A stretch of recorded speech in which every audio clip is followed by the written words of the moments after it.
I think I love basketball. I always be playing basketball, but for it to be consuming so much of my life and time right now, it's not there for me. It's not that worth it. Malcolm Thomas and Larry Sanders.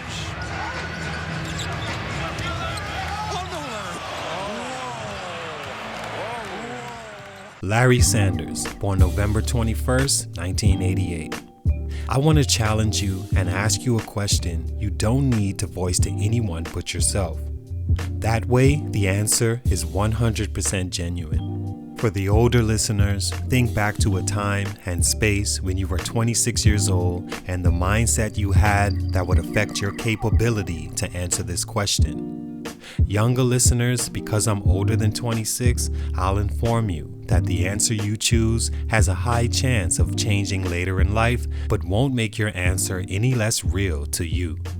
The question is, if you're 26 years old, recently received an almost $50 million contract to play a game, with the potential to gain a lot more at such a young age, what would you do? Would you stay and make as much as you can, or would you leave and pursue your real passions and become happy? To add a little context, the game you're thinking of was never a sole focus for you, and it may not even be your number one passion.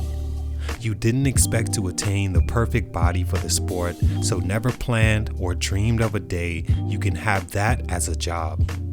You reached the top level in that sport or game, paid well beyond your expectations, with organizations wanting to give you more. On the inside, you're burning with desire to pursue other passions you have that you now realize are more important priorities than the game you're in, and will most certainly make you a lot more happy.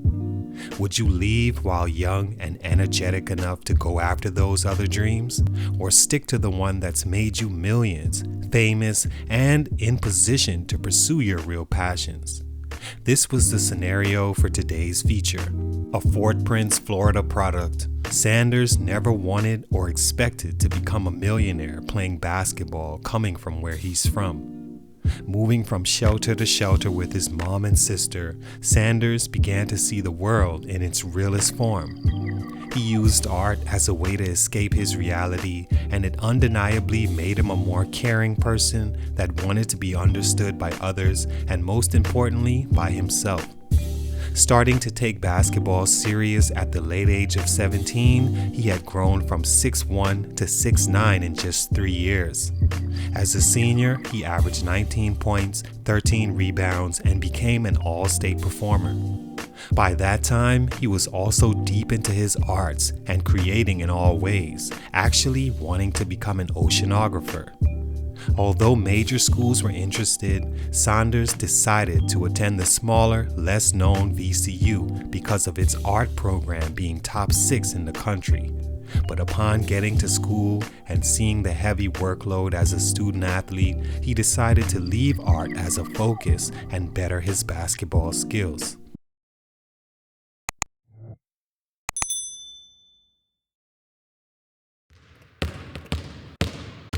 Stunt number 1, lack of development.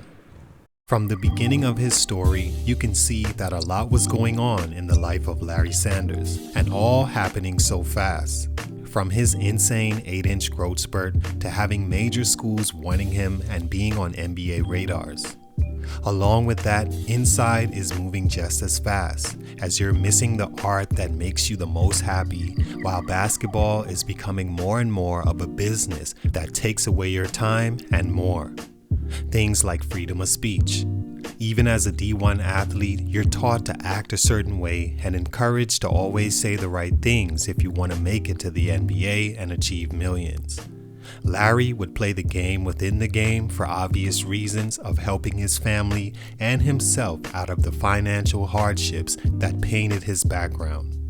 As a freshman at VCU, he struggled to find his way on the court behind upperclassmen, and also the fact that he just wasn't ready for that level of basketball.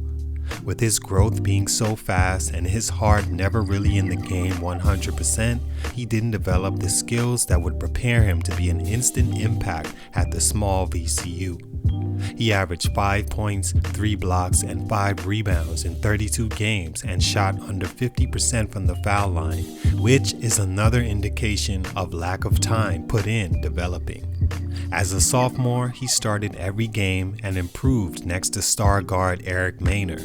Behind the two, VCU made the tournament but lost in the first round to UCLA. Larry decided to return to school and became the team's leader at 14 points and 9 rebounds in just 26 minutes a game.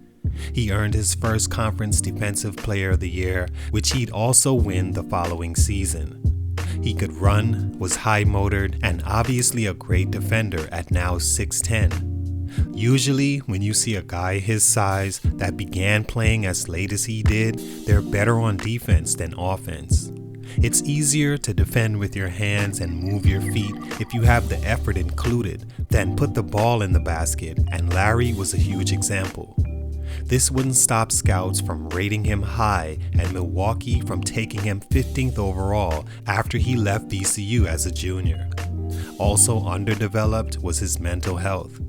Now on a level where basketball is all business, he struggled with the pressure, and that brought about anxiety and depression, not being happy with things like the amount of time the sport took and everyone around him changing because of his new status.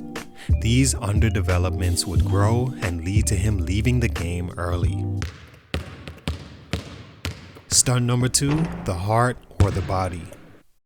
As a basketball player, there may have been a few things that held Sanders back, but in his heart is where he had the biggest struggles. As alluded to, Larry was never fully invested in being known as solely a basketball player. One thing he likes to preach is to not forget about the "and" that makes people who they are. You can be a hoop star and an artist, and selfish, and a caring person. Life likes to label you and box your body into certain roles your heart may not agree with, and vice versa. As a rookie at now 6'11", he was expected to compete for the backup center role behind Andrew Bogut and eventually develop into a cornerstone big, especially defensively. He struggled with minutes and minor injuries and didn't see production until year 3, where he was second in the league in blocks and third in most improved voting.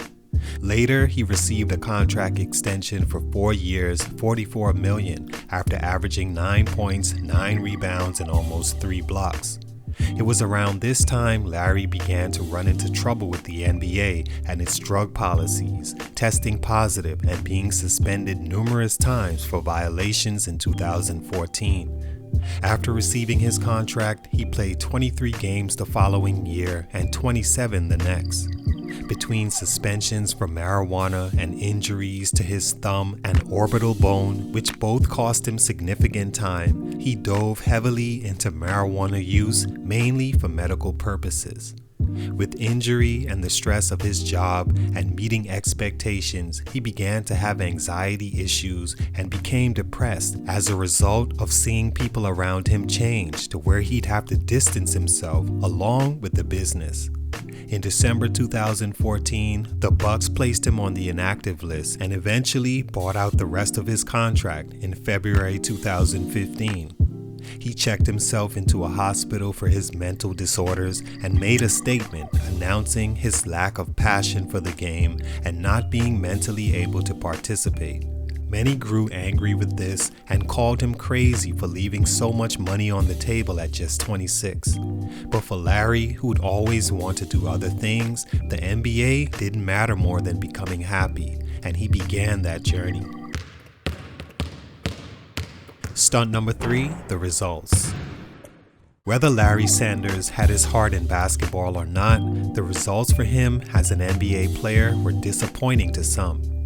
At his size, game type perfect for the times, and motor, many thought he could have been a good complementary post player that would flourish next to the right passer.